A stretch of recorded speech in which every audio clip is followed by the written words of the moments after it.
তুমি যদি মুখ না খোলো তোমার ভাই রাজের ফাঁসি হয়ে যাবে। তুমি যদি মুখ না খোলো তোমার ভাই রাজের ফাঁসি হয়ে যাবে। তুমি যদি মুখ না খোলো তোমার ভাই রাজের ফাঁসি হয়ে যাবে। তুমি যদি মুখ না খোলো তোমার ভাই রাজের ফাঁসি হয়ে যাবে। তুমি যদি মুখ না খোলো তোমার ভাই রাজের ফাঁসি হয়ে যাবে।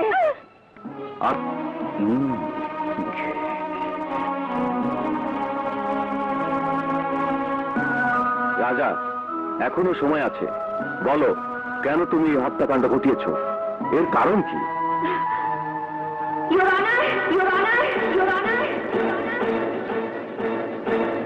এর কারণ আমি বলছি। না বাবলি, তুই চলে যা। না ভাইয়া না,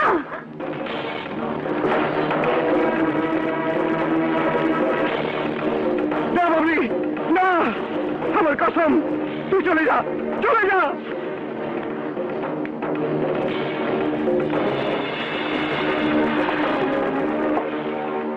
না বাবলি না, আমার কসম লাগে, তুই চলে যা, চলে যা।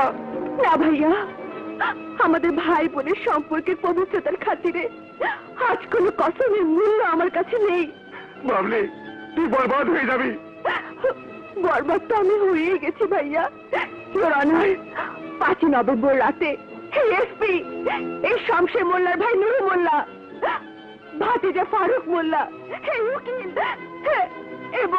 এবং সন্ত্রাসী জাফর পাঠান আমাকে কিডন্যাপ করে শামশের মোল্লার ফার্ম হাউসে নিয়ে যায়।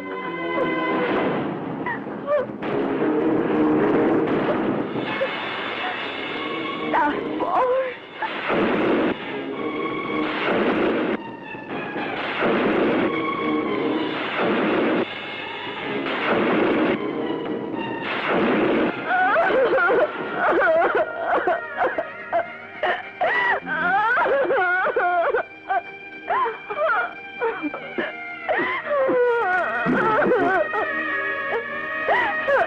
ইওর অনার, এই হলো বাস্তবতা।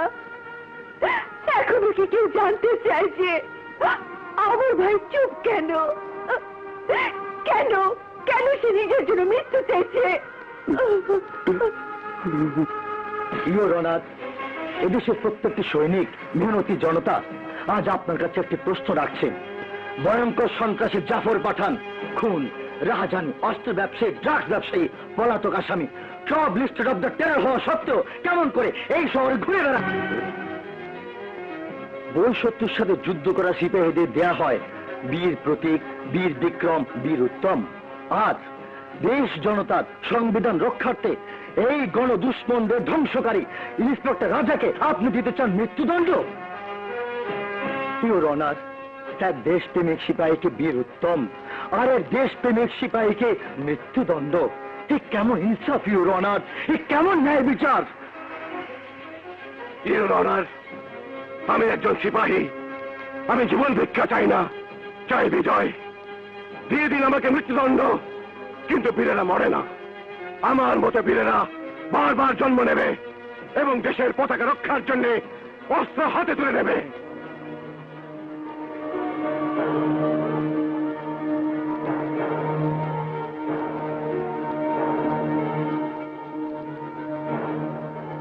এই আদালত নেতা শমশের মোল্লা, অ্যাডভোকেট বদরুল হুদা ও এসপি আজগর খানকে গ্রেফতার করে তাদের বিরুদ্ধে সন্ত্রাসীদের আশ্রয়দান, ধর্ষণ এবং দেশদ্রোহিতার মামলা করার জন্য হুকুম দিচ্ছে।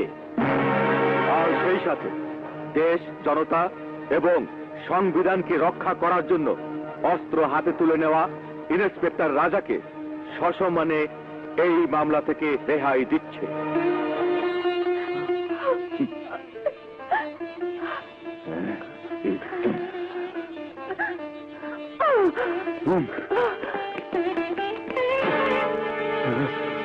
Hands up!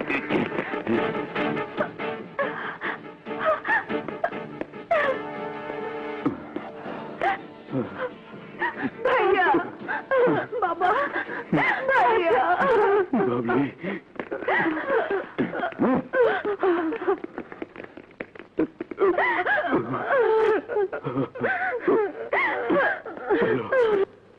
পুলিশের চাপের মুখে উকিল, এসপি আর শামশের মোল্লা বমি করে দেবে, আর সেই বমির সাথে বেরিয়ে আসবে জাফর পাঠানের সমস্ত গোপন আস্তানা, অস্ত্র গোডাউন আর টাকশালের খবর।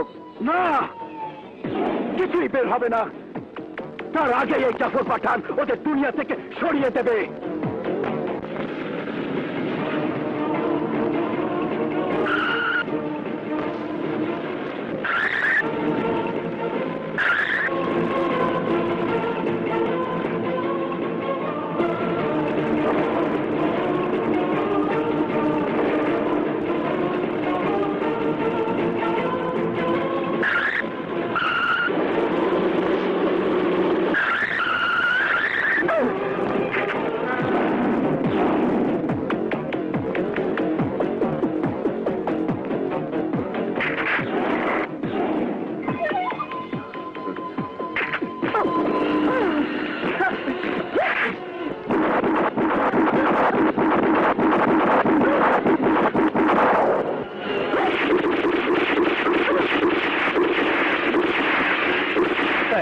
স্যার, আমাদেরকে জাফর পাঠান ও তার লোকজন আক্রমণ করেছে। Yes sir.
মাফ করে দাও, মাফ করে দাও।